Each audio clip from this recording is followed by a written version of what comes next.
Lero Akeni Msonda ali ndi mawu amene akunena kuti Amalawi tisiye kukhala ndi mtima omafuna kunyozetsa dziko kapena kumanyansitsa boma. Iwo akunena izi pamene ndithu newspaper ya The Daily Times inalemba kuti dziko la Malawi ku nkhokwe zake zosungira mafuta kuli mafuta osapitilira masiku 20. Ndipo zimenezi zinapangitsa kuti ena mdziko muno ayambe kulemba kuti kuno mafuta ayambiranso kusowa chifukwa cha boma la Tosa Alliance. Nde Akeni Msonda angofuna kubwera kunena kuti iyayi chimenechi sibwino chifukwa choti iwowa anali ku Lilongwe ndipo atsira mafuta ku city center komanso ayina filling station angapo mu mzinda wa Lilongwe kumene zikuoneka kuti ndithu mafuta alipo ndipo anthu akutsira. Nde mkulu wa lero angowapempha Amalawi kuti mtima umenewu omanyoza boma usiyidwe chifukwa choti pena pake tizikambako chilungamo ngati Amalawi. Ndiyete ndikhale limodzi kuti kuti Msonda akuti chani pa nkhani imene.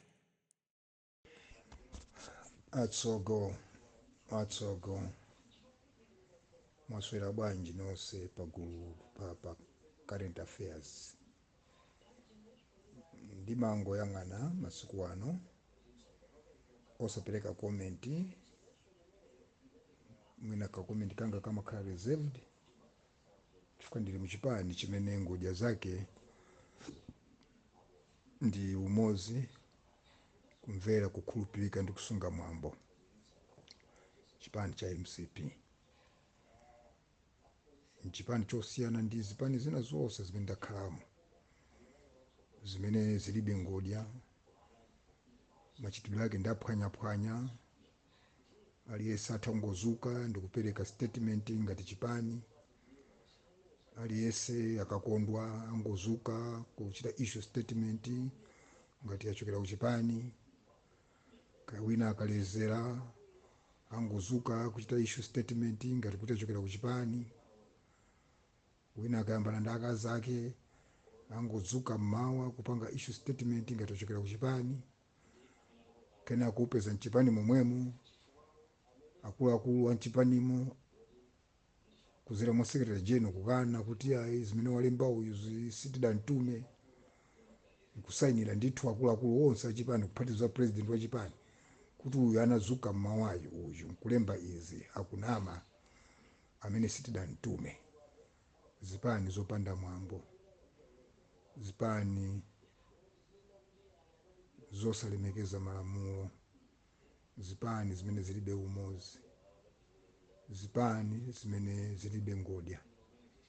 Koma MCP ndi chipani chimene chili ndi ngodya zinayi: ndibwerezi, umozi, kukhulupirika, kusunga mwambo ndi kumvera.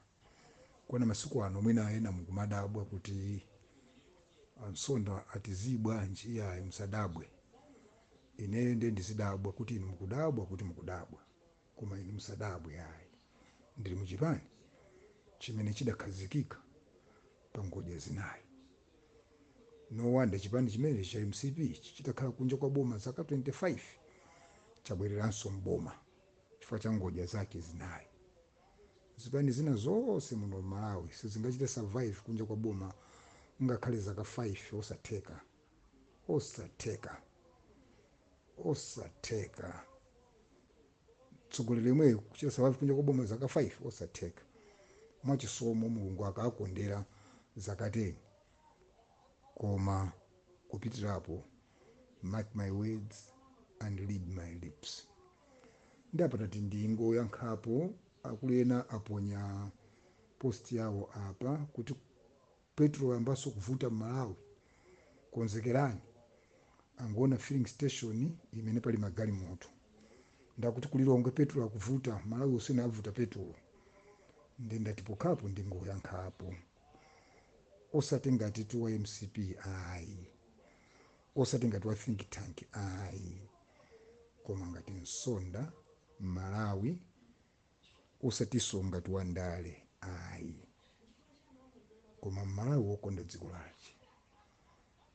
Amalawi anzanga, nthawi zina tizikonda ku dziko lathuli, tizikamba kuzabwino za dziko. Sindikudziwa kuti timapindula chani nthawi zonse tikamakamba zaboza zonyozesa dziko. Sindikudziwa kuti mzimu umenewo unachokera kuti, sindikudziwa kuti ndi uzimu wa umphawi ayi, chifukwa amene amakondanso kunyoza dziko lawo ndi anthu opeza bwino. Sindikudziwa ndi uzimu wa ubulutu ayi, chifukwaso ena ambiri amene amanyoza dziko lawo ndiophunzira sabulutu ayi bolanso abulutufe. Sindikuziwa kuti mzimuwu unguti chilichonse kumangonyoza dziko lako umene Ambuye atikhululukire. Ine unabokeni Msonda ndili mulilongwe. The fact of the matter is mulilongwe petulo alipo. Every filling station mulilongwe muli fuel and there are no queues. Koma queue mukiona apa nchokuti mkusite center kumene kuli magalimoto ambiri muno mulilongwe. Anthu tangokhala ma filling station atatu ali pa city center against magalimoto ambiri. Ndezi zimene zimachitika nthawi zonse mcity center.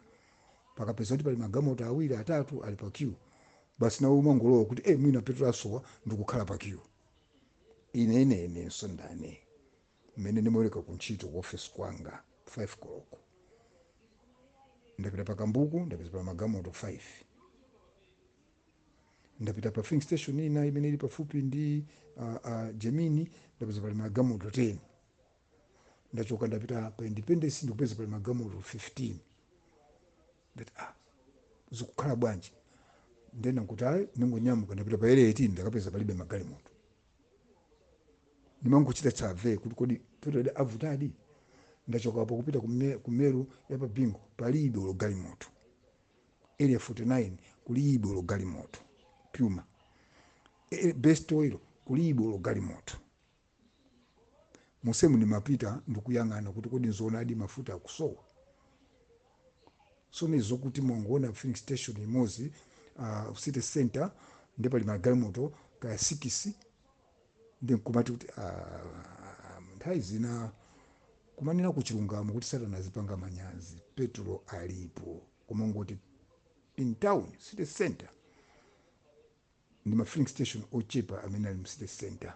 There are almost 4 filling stations around city center, if not 3. Actually there are 4 around city center against magalimoto ambiri. Ndiye ndimangoti ndingoyankhapo ndibwereze nthawi zina tizikonda dziko lathu, tizikambapo zabwino za dziko lathu, chifukwa tikatero ndikuti tokha tizitukula. Koma chilichonse kukamba kaya mmalandira chani kaya mmapindula chani zonyoza dziko lanu ine sindikudziwa. Gonani bwino abale anga pa current affairs page. Inshallah Ambuye akatikomera mtima tuonana mawa. Have a peaceful good night rest under the shadows of his wings. Shalom and Emmanuel. Shalom.